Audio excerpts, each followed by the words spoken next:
Good morning, it's day 5 of the 30-day video challenge, and it's Jan Sky again. Once again, I want to talk to you a little bit more about ESI. ESI stands for Executive State Identification, and what we're doing is identifying states that are executive, or those main players on our stage on a daily basis. I left you with the question yesterday if you had a part of you that maybe felt not good enough, and I'm sure can I say particularly as women, we always will have a state that's not good enough, not intelligent enough, not anything enough.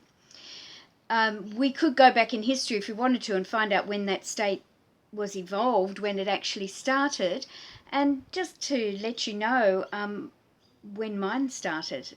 Not that this is important for you to do, but I wondered why my state of not good enough kept coming up. And when I went back in time, it took me back to a time when I was 12 years of age. I had joined a local ballroom dancing group. My dad had encouraged me, and my dance partner and I went in some dancing competitions. Now, we won 2 of them. It was something like the waltz and maybe the Pride of Erin. I'm not too sure, can't remember now. And in the local newspaper, my name and his name appeared. Now, I'd never seen my name in print before except on my school books or on results from papers from the school. So I was so excited. Now, mind you, I grew up in a small inner suburban town of Sydney. The newspaper was probably half a dozen pages thick, folded over, and I was on the second back page even after the sport. But my excitement didn't take away from the fact that there was my name in print. So with a red pen, I circled it and went proudly out to my dad, who, by the way, was my hero, and showed him what I'd done. His response to me was something like this: "Oh, you don't do that." Now, what he meant was, it's not a good idea to do that because it's like bragging. It's like you'll get a big head and people won't like you.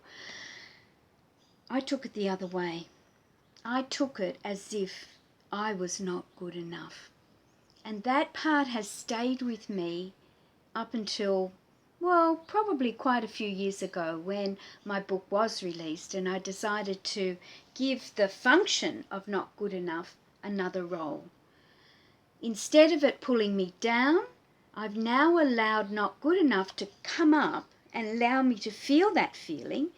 But what I do now is think, if my audience is that of an educated group or highly sophisticated or whatever, I'm going to do the research. Before I write that article, think of my audience. Before I present that topic, think of my audience. Do I need to do more research? Is the information I've got sufficient?